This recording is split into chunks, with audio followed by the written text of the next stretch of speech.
Acompanhem, meus irmãos, a leitura que farei deste trecho do Evangelho que nos conta acerca da primeira ceia, da instituição da ceia do Senhor. Mateus 26, do verso 26 a 30. Diz assim a palavra de Deus: Enquanto comiam, tomou Jesus um pão e, abençoando-o, o partiu e o deu aos discípulos, dizendo: Tomai e comei, isto é o meu corpo. A seguir, tomou um cálice e, tendo dado graças, o deu aos discípulos, dizendo: Bebei dele todos, porque isto é o meu sangue, o sangue da nova aliança, derramado em favor de muitos para a remissão de pecados. E digo-vos que desta hora em diante não beberei deste fruto da videira, até aquele dia em que o hei de beber novo convosco no reino de meu Pai.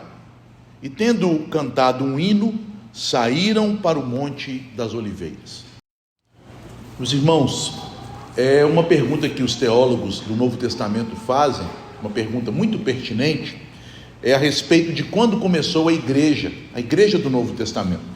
Quando a igreja foi instituída. Alguns acreditam que a igreja, ela inicia quando Jesus começa o seu ministério público. Quando Jesus, após receber o batismo de João, ele mesmo passa a proclamar, a anunciar a vinda do reino.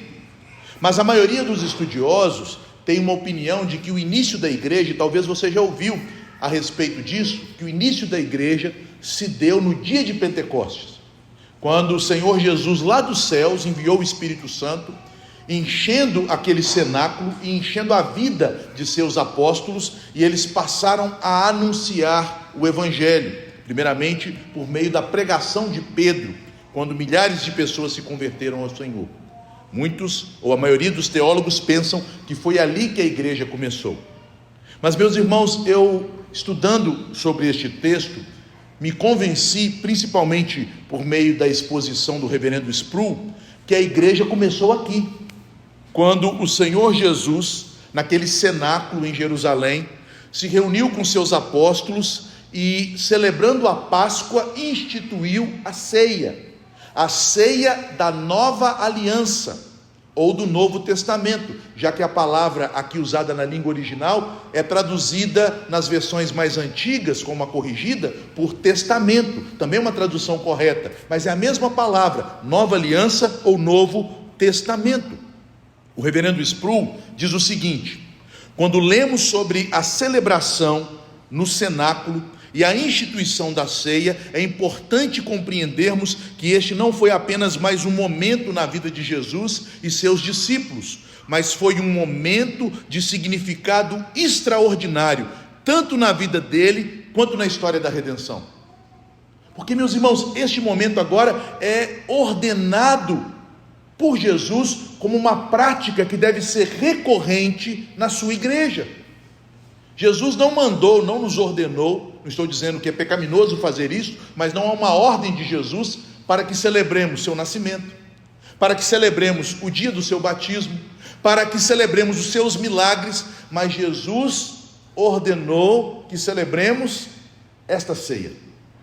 Veja que aqui Jesus então está instituindo, inaugurando a igreja com seus primeiros membros, que foram os apóstolos. Os judeus, eles comemoravam a Páscoa como um marco também da instituição de Israel como nação. Antes de Israel ser libertada do Egito, porque ainda eram escravos, antes de Israel começar o êxodo, antes de Israel entrar na terra prometida, eles celebraram a Páscoa, e ali eles celebraram sua libertação como povo de Deus.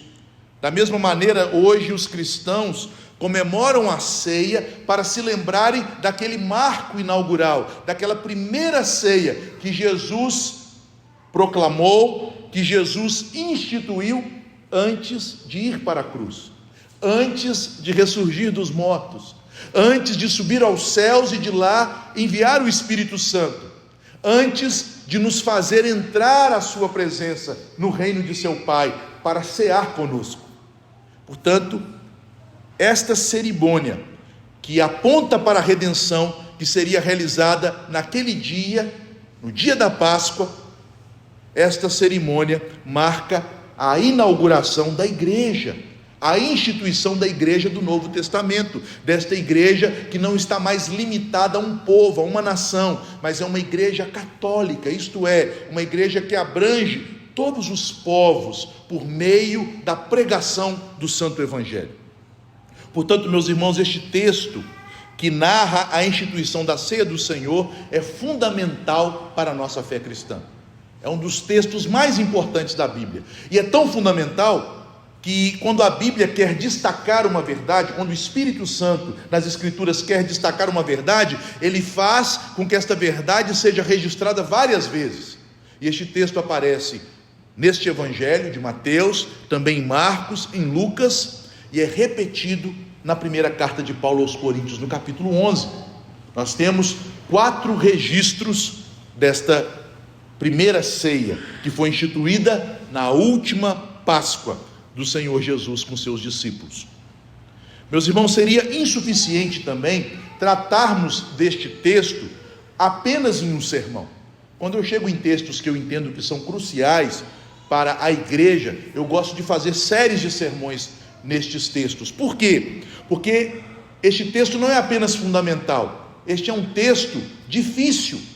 Ele é tão difícil que os cristãos em todas as épocas têm enfrentado sérias divergências para interpretar o que significa a ceia. É este cerimonial que levou à divisão, que produziu a reforma. Uma das doutrinas mais combatidas pelos reformadores foi a doutrina herética da transubstanciação. Foi também este texto que dividiu os reformadores, entre os reformadores alemães, que seguiram Lutero, e os reformadores suíços, que seguiram Zwinglio. É este texto também que divide o meio evangélico, quando a maioria dos evangélicos tem seguido o pensamento anabatista, de que a ceia é simplesmente um memorial, sem um significado sacramental. Portanto, compreender o real significado da ceia é muito importante para nós. É tão importante que nós percebemos que a igreja evangélica tem sido acometida de práticas que nada tem a ver com o evangelho.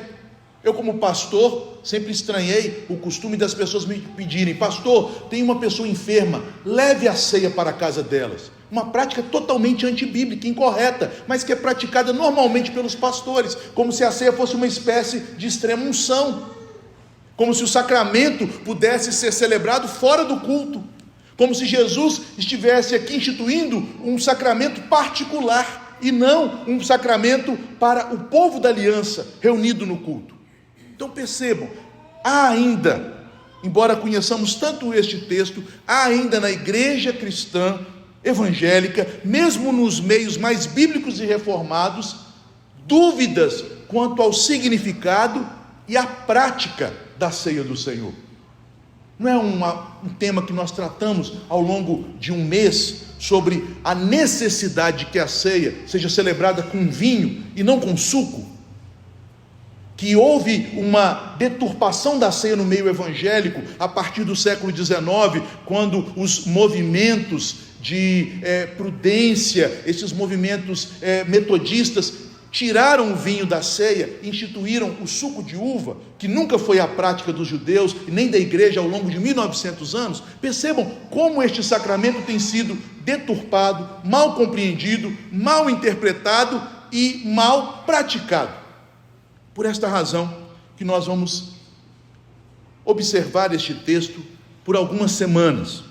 Mas eu gostaria, nesta primeira semana, abordar o texto com uma visão mais de uma teologia bíblica, analisando os pontos aqui que são essenciais para compreendermos o cerimonial, o que está acontecendo aqui quando Jesus institui a última ceia.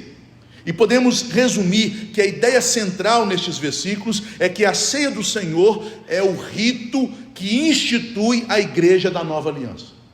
Este é o ponto central.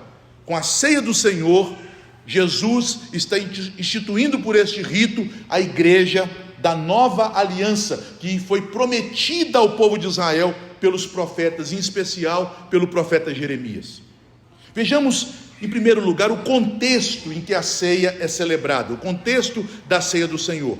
Nós encontramos este contexto na primeira parte do versículo 26 e na primeira parte do versículo 27, quando diz: enquanto comiam, tomou Jesus um pão, abençoando, o partiu e deu aos discípulos.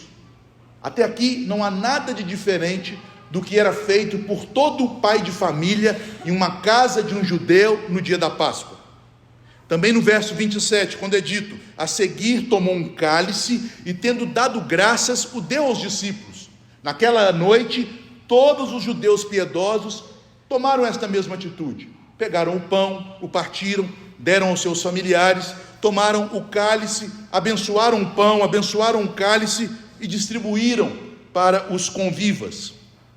O que significava estas coisas? Aqui, meus irmãos, eles estão, como nós já vimos, celebrando a Páscoa. Jesus já havia dito aos seus discípulos que eles deveriam preparar a festa da Páscoa, para que eles pudessem tomá-la de acordo com aquilo que o Senhor estabeleceu em sua lei. A Páscoa, que era uma refeição cerimonial e sacramental.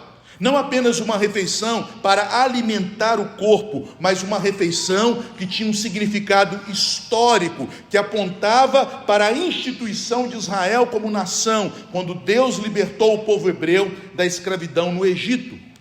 Era um sacramento. Um sacramento é um sinal visível que aponta para uma graça invisível. A Páscoa era um sacramento, era um dos principais sacramentos da antiga aliança.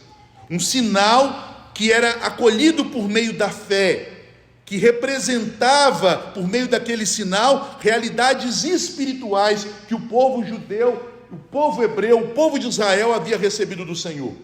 Por aquele sinal, todos os israelitas celebravam o fato de que eles eram um povo de Deus, um povo que foi formado por Deus a partir dos patriarcas, um povo que foi libertado por Deus por meio do ministério de Moisés, um povo que recebeu uma terra dada por Deus através de Josué, um povo que foi governado por Deus por meio dos reis piedosos, como Davi, um povo que ouvia a voz de Deus através dos profetas. A Páscoa era este sacramento que lembrava aos judeus que eles eram o povo de Deus.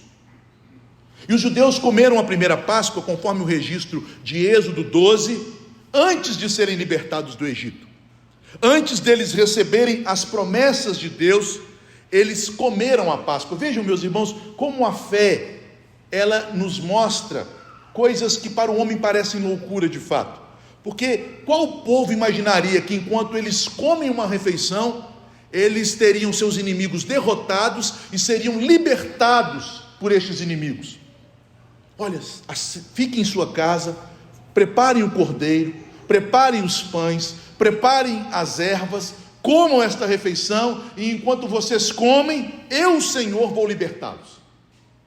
Era um ato de fé, mas uma fé que aponta para o que significa ter fé. Significa que nós devemos crer, aceitar a palavra de Deus e simplesmente confiar, obedecer.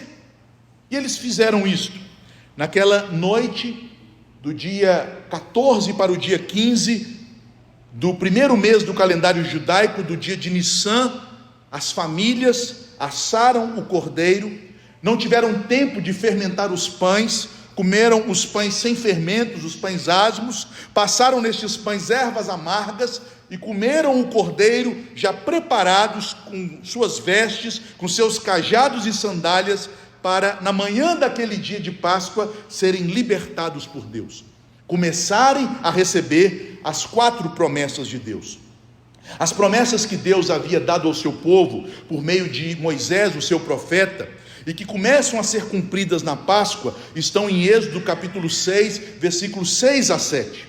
E os judeus então criaram uma tradição que não está registrada na revelação, mas que foi assimilada pelos judeus e que tem a anuência de Deus, porque o próprio Cristo também toma essa tradição e a pratica, a tradição de agregar ao pão asmo, às ervas amargas e ao cordeiro 4 taças de vinho, 4 cálices de vinho.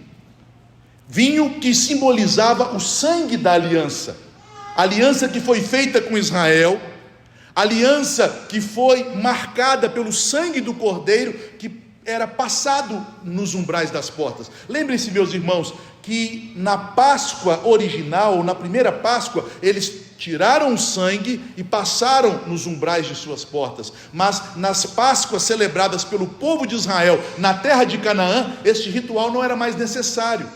O sangue não era usado para colocar nas portas, marcando que aquele povo não seria alvo do juízo que caiu sobre o Egito. Então o sangue estava ali simbolizado pelo vinho. 4 taças eram consumidas, e ali um culto era realizado em torno daquela refeição.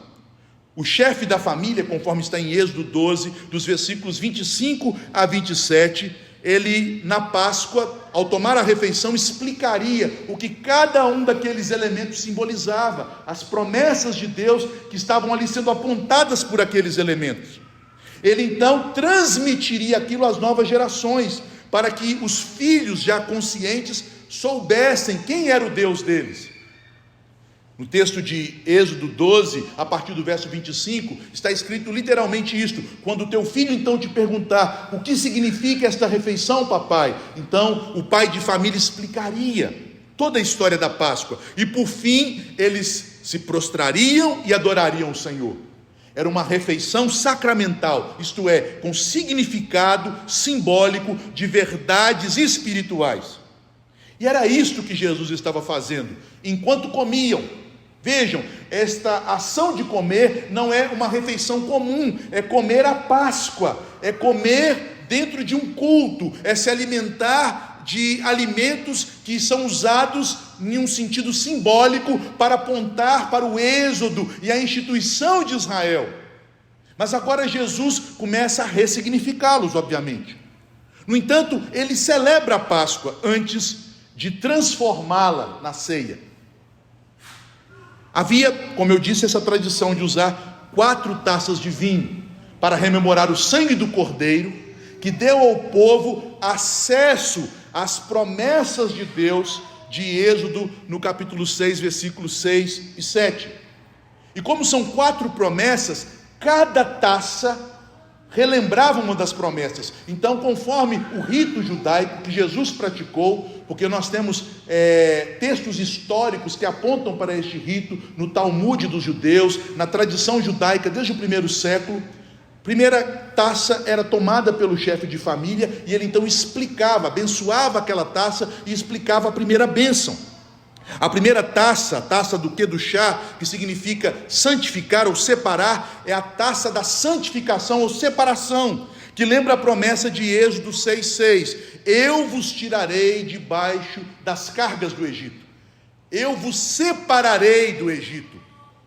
Esta é a primeira promessa: vocês serão o meu povo peculiar, eu vou separá-los. Então aquela primeira taça era servida, geralmente acompanhada do cordeiro. O segundo cálice é chamado cálice de livramento e juízo. Parecem coisas antagônicas, mas lembremos, meus irmãos, assim como é o Evangelho, também foi a redenção do povo de Israel. O Senhor Jesus, ao lembrar deste livramento e juízo, ele nos lembra a essência do Evangelho. O Evangelho para os que creem é livramento, mas para os que não creem, juízo. A Páscoa para os judeus foi livramento, mas para os egípcios, juízo.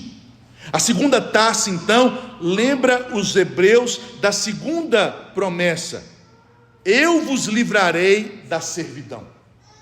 Para que Israel fosse libertado da servidão, era necessário que Deus enviasse o anjo da morte para trazer juízo sobre os egípcios. Não foi isso que aconteceu?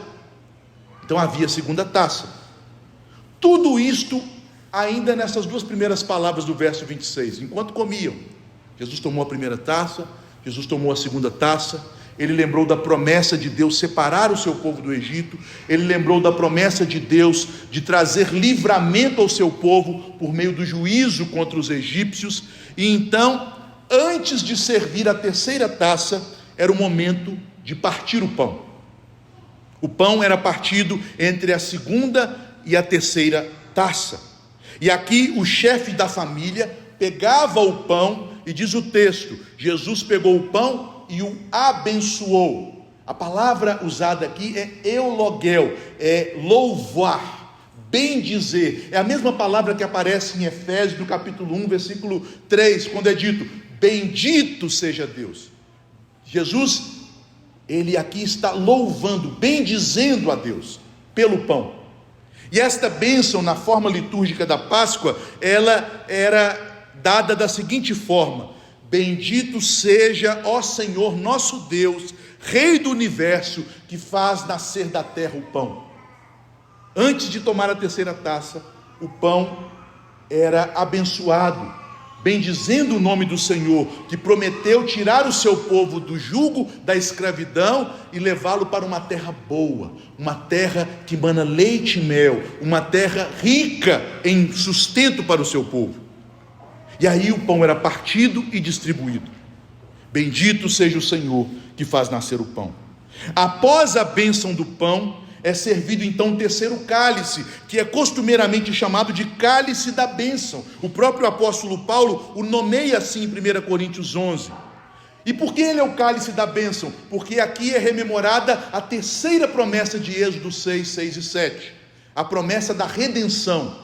E eu vos resgatarei com mão forte, com braço estendido.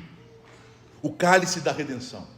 Este cálice da redenção é tomado por Jesus e dado para significar agora a redenção pelo seu sangue. Então ele cumpre os ritos da Páscoa, mas a partir do segundo para o terceiro cálice, ao dar a bênção do pão, ele transforma a Páscoa em ceia. Não propriamente que Jesus ressignifique os símbolos, mas ele agora mostra que aqueles símbolos eram apenas sombras, eram apenas tipos, e que o verdadeiro significado deles estava diante dos discípulos. O significado do pão, o significado do cálice da redenção, que é o cálice da bênção, é o próprio Jesus. E então era feita a bênção sobre o cálice. Diz aqui que Jesus, ele deu graça. São duas palavras distintas. Para o pão, ele abençoou, e para o cálice ele deu graças, eucaristel. Daí a Igreja Católica usar o termo eucaristia para a ceia, que não é errado, porque aqui Jesus, ele usou o termo eucaristel para dar graças pelo cálice. E como era feita essa ação de graças pelo cálice? Aqui Jesus disse: bendito és tu, ó Senhor nosso Deus, Rei do universo, Criador do fruto da videira. Fruto da videira é o nome que os judeus usavam para o vinho na bênção do cálice. Portanto, fruto da videira não é o suco que procede da uva. Fruto da videira é o vinho que é abençoado na Páscoa. Bendito seja, ó Senhor, Deus nosso, Rei do universo, Criador do fruto da videira. Mateus declara que os discípulos participaram da Páscoa enquanto comiam. Com isto, Mateus quer que entendamos que eles celebraram a liturgia tradicional da Páscoa. Eles entendiam os significados que foram transmitidos a eles pelos seus pais, ao longo de tantas gerações, desde o êxodo de Israel. Contudo, meus irmãos, neste momento, o Senhor ensinou aos seus apóstolos, aos seus discípulos, que a história do êxodo de Israel era um relato profético, era um tipo, e que o antitipo, o cumprimento deste relato, estava acontecendo naquele momento, naquele cenáculo em Jerusalém, naquela Páscoa em especial. É o que chegamos agora neste segundo ponto. Jesus não apenas celebrou a Páscoa, ele instituiu a ceia. E percebam quais são as palavras da instituição. Ao abençoar o pão, como era comum todo o chefe de família judeu fazer na Páscoa, ele acrescenta: isto é o meu corpo. Esta é a palavra da instituição, esta é a novidade. Isto tornou os seus discípulos agora perplexos. Jesus faz algo que estava fora da liturgia costumeira, fora do protocolo que eles haviam observado desde tenra infância, desde que se entendiam por gente, porque a Páscoa era celebrada diante das crianças, e na medida em que as crianças compreendiam, elas participavam. Quando a criança era capaz de perguntar: papai, o que significa isto? Então ela era inserida na refeição. Da mesma forma como fazemos com a ceia do Senhor. Mas Jesus fala algo novo: isto é o meu corpo. E ele diz ainda, no versículo 27, bebei do cálice todos, porque isto é o meu sangue. E ele acrescenta: o sangue da nova aliança, derramado em favor de muitos, para remissão de pecados. E este cálice, este sangue, que está aqui simbolizado no fruto da videira, vocês vão beber dele comigo de novo, no reino de meu Pai. Aqui, meus irmãos, nós temos as palavras da ordenança de Cristo, as palavras da instituição de Cristo. Aqui nós temos o cumprimento e o complemento, a plenitude e a perfeição da Páscoa, na ceia do Senhor. Quando Jesus deu o pão aos discípulos e declarou: isto é o meu corpo, uma nova aliança estava sendo celebrada a partir daqui. Esta não era mais uma celebração do Antigo Testamento. Este não era apenas um rito celebrado por um israelita, por um judeu, mas agora a igreja de Jesus Cristo, a igreja do Senhor, está sendo estabelecida. O pão da Páscoa não significa mais o pão que foi feito rapidamente, porque não daria tempo para Israel esperar a massa levedar e fermentar, pois sua fuga seria na madrugada da Páscoa. O pão não é mais aquele pão asmo comido com ervas amargas, que eram um memorial dos 400 anos de cativeiro, da escravidão e do sofrimento no Egito. O pão é o símbolo daquele que é o Filho de Deus, que se fez homem para sofrer por nós. As ervas amargas não são mais o símbolo do sofrimento do povo de Deus, mas da própria cruz, dos sofrimentos terríveis que o Filho de Deus haveria de sofrer. E por que um pão asmo? O apóstolo Paulo nos explica em 1 Coríntios 5:8. Este pão asmo não é mais símbolo de uma fuga abrupta, repentina, mas ele é símbolo daquele que, sendo homem, assumindo a nossa carne, sendo semelhante a nós em tudo, não pecou. Diz o apóstolo: por isso celebramos a festa, não com o velho fermento, nem com o fermento da maldade e da malícia, e sim com os asmos da sinceridade e da verdade.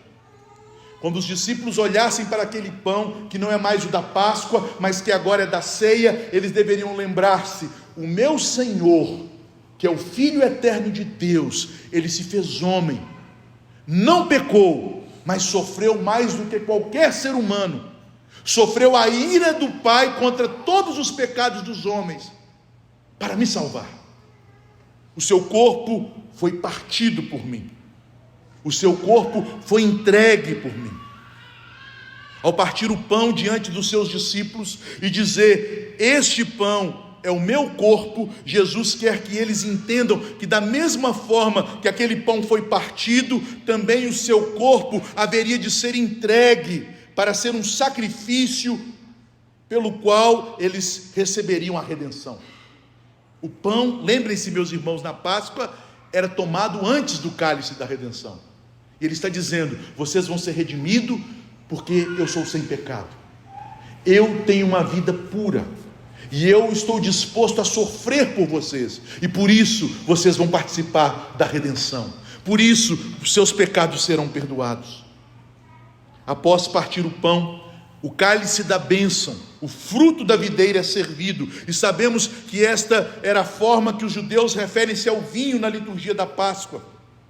Meus irmãos, eu vou enfatizar este ponto. Não era possível haver numa Páscoa judaica suco de uvas, porque as uvas eram colhidas 6 meses antes da Páscoa, e a única forma de conservá-las era pela fermentação alcoólica. Portanto, os judeus ainda hoje servem na Páscoa vinho, e sempre serviram vinho. Todos os escritos judaicos provam isso, todos os pais da igreja comprovam isso, os reformadores comprovam isso.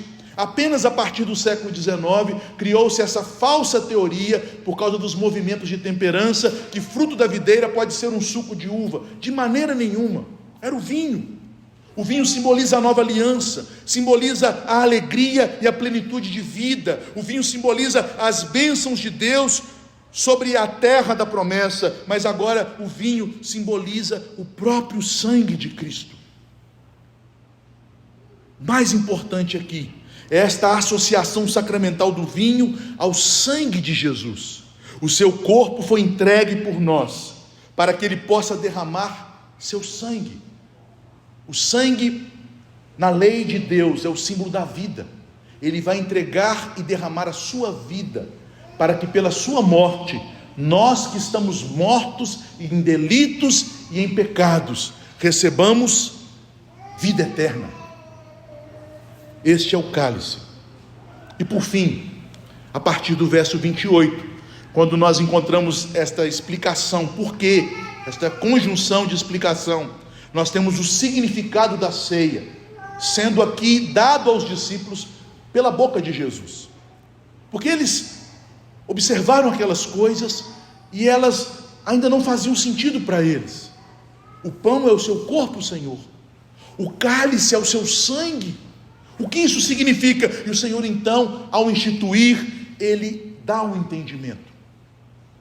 Ele explica e prega o Evangelho ao explicar o significado da ceia. O restante do texto traz esta explicação que é profunda, para que os discípulos possam, com os olhos da fé, compreender o que os elementos estão apontando, o que os elementos estão simbolizando e sinalizando. Jesus associa a ceia, em especial o sangue, a 3 conceitos do Antigo Testamento: nova aliança, sangue derramado em favor de muitos e sangue para remissão de pecados.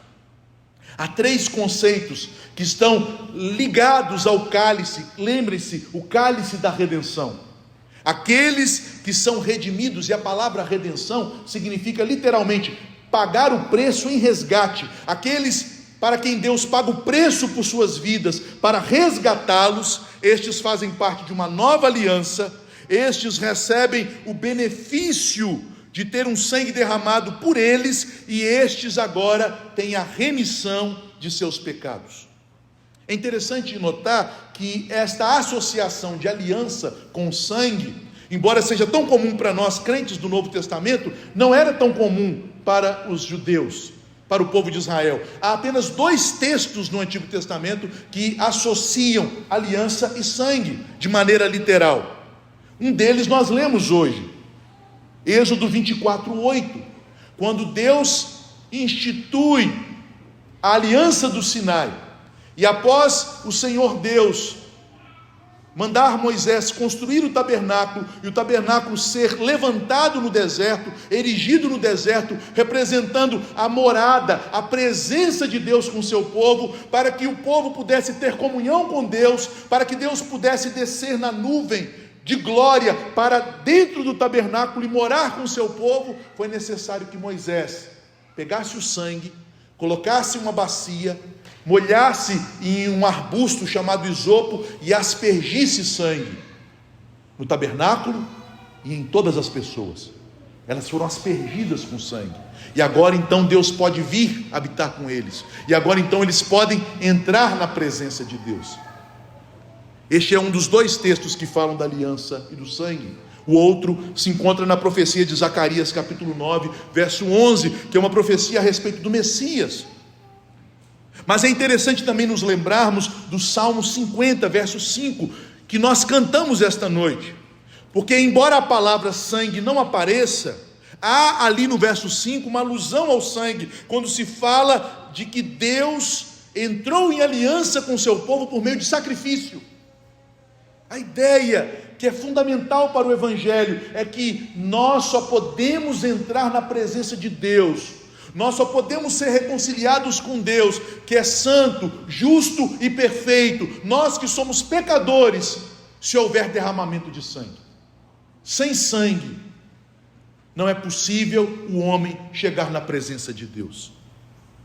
A ideia aqui é que o povo de Israel se torna povo de Deus por meio do sangue do sacrifício que é aspergido sobre eles, quando Moisés consagrou o tabernáculo e consagrou o próprio povo ao Senhor. Da mesma forma, o crente agora pertence a Deus, pois foi redimido pelo sangue de Jesus. Veja, meus irmãos, é o que está escrito em 1 Pedro, no capítulo 1, versículo 2. Ali, o apóstolo fala da obra das três pessoas da Trindade, e ele diz: eleitos pela presciência de Deus Pai, para a santificação do Espírito Santo, pela aspersão do sangue. Por que você pode orar e crer que Deus te ouve? Por que você pode crer que Deus vai te levar para os céus? Por que você pode acreditar que o Senhor está com você a cada momento da sua vida? Por causa do sangue. O sangue da nova aliança, o sangue que foi aspergido em nós. É este sangue que nos purifica, é este sangue que nos dá acesso a Deus, é este sangue, conforme diz o autor da Epístola aos Hebreus, que é o novo caminho que foi aberto até o santuário de Deus, o trono da graça. Na cruz, o Senhor Jesus Cristo compra o seu povo pelo sangue. Pedro também afirma na sua primeira carta, no capítulo 1, no versículo 19, que nós fomos comprados não com ouro ou prata, ou coisas corruptíveis, como estes tesouros humanos, mas nós fomos comprados pelo precioso sangue, o sangue da nova aliança. O sangue de animais eram apenas tipos, eram apenas profecias simbólicas a respeito do sangue do Cordeiro de Deus, que tira o pecado do mundo. Esta é a nova aliança. Nova não no sentido de uma outra, mas nova no sentido de uma aliança perfeita, consumada, que cumpre as promessas de Deus. Este termo nova aparece apenas em Jeremias 31. Quando Deus disse: o povo de Israel não é capaz de cumprir a aliança do Sinai, portanto, eis que farei uma nova aliança com o meu povo, e por meio desta aliança eu purificarei o meu povo, eu colocarei o meu Espírito Santo no meu povo, e o meu povo haverá de aprender de mim.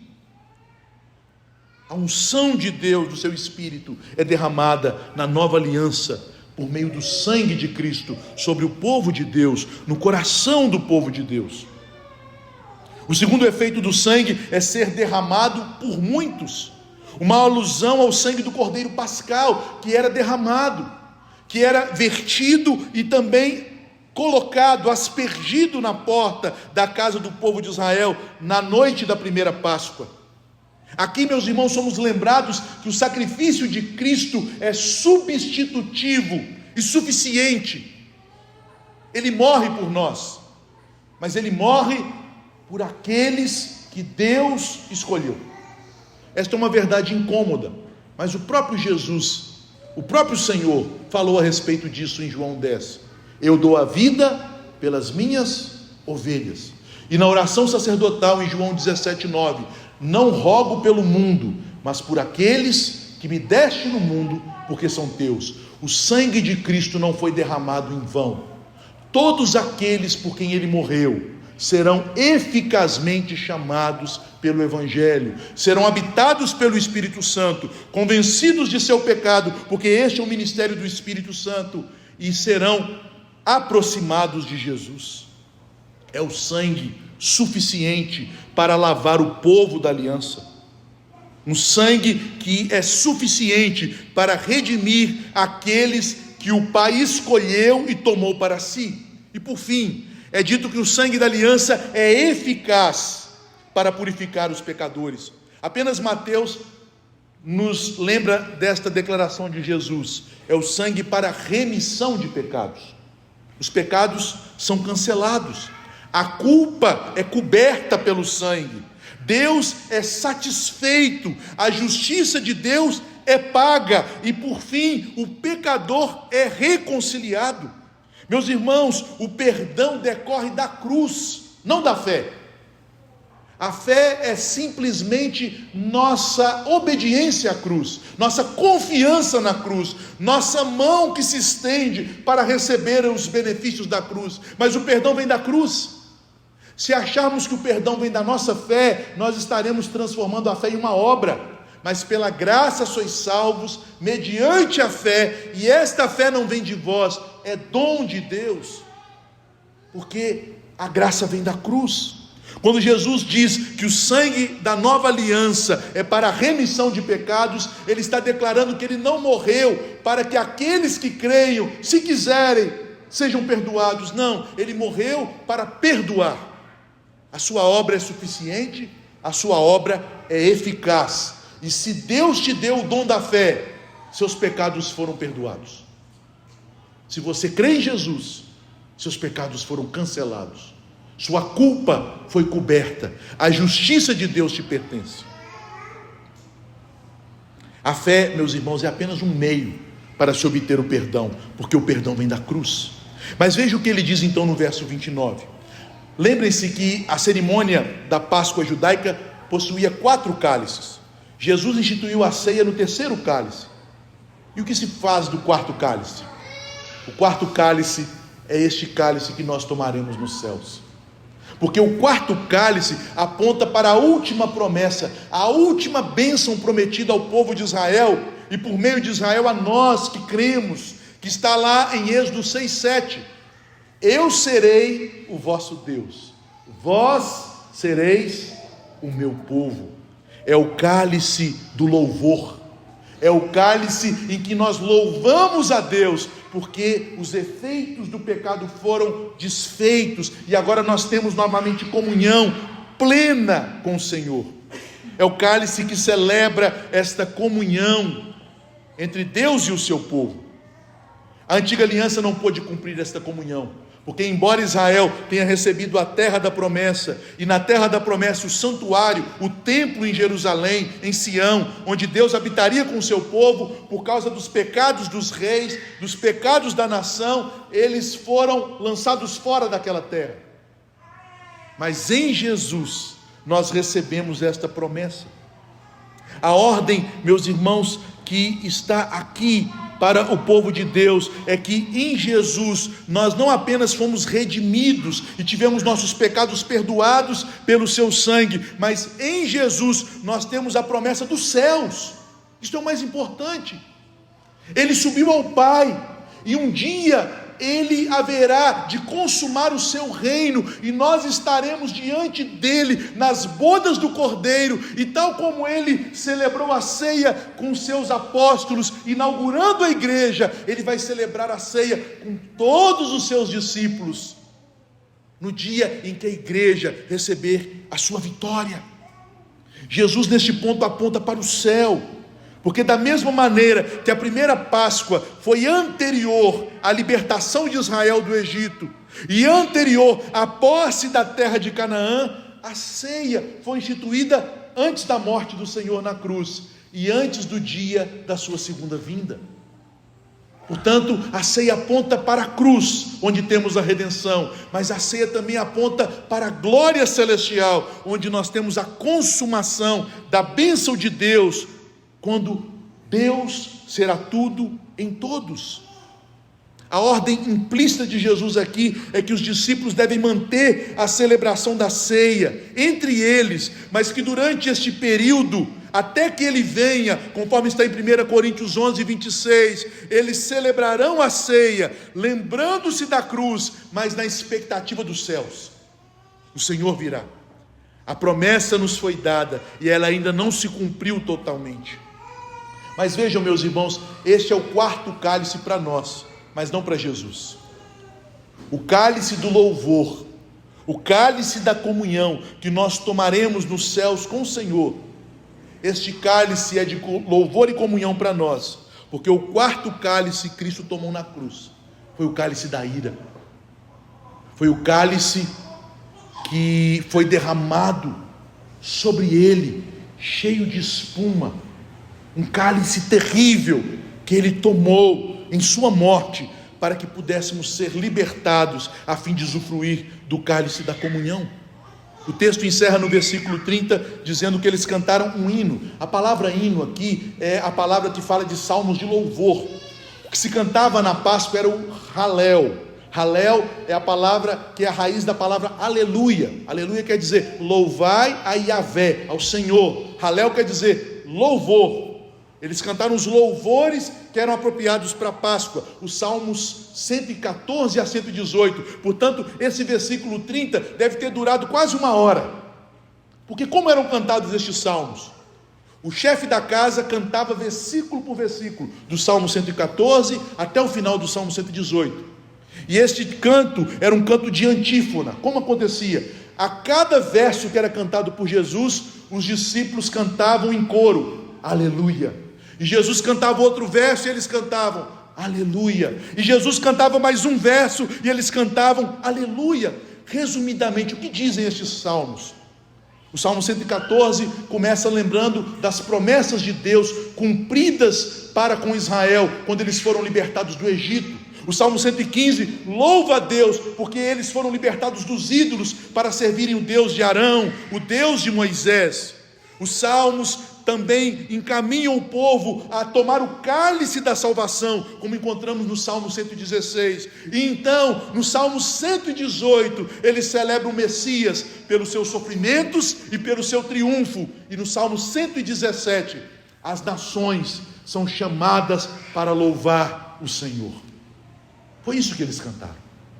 O Halel, o louvor, os sofrimentos do Messias, seus triunfos e o espalhar do seu reino sobre a terra até que ele venha. Irmãos queridos, apenas 2 breves aplicações, muito práticas. Já falei de muitas questões aqui, teológicas, históricas, mas eu quero fazer 2 aplicações muito práticas. A ceia nos mostra o que nós devemos fazer com a nossa culpa. Eu quero te perguntar, o que você tem feito com a sua culpa? Eu quero que você saiba que todos nós aqui, até os bebês e crianças de colo, trazem a culpa do pecado. Se não trouxéssemos, nós não adoeceríamos, nós não seríamos suscetíveis à morte, nós não viveríamos num mundo amaldiçoado por causa do pecado. Mas o que você tem feito com a sua culpa? Você finge que não tem culpa, você lança a sua culpa em outros, você justifica a sua culpa, você admite parcialmente a sua culpa. A ceia nos mostra a forma correta e eficaz de lidar com a culpa. Nossa culpa foi cancelada, foi coberta pelo sangue derramado por nós para a remissão de pecados. Não há mais culpa. Isso não quer dizer que não somos pecadores, mas quer dizer que o sacrifício de Cristo é suficiente para nos remir, nos resgatar dos nossos pecados. E uma segunda aplicação, o texto nos mostra que Cristo é o cumprimento da promessa de Deus, e é o único caminho que nos conduz à reconciliação com Deus. O que você faz para se aproximar de Deus? São atos de misericórdia, religiosidade?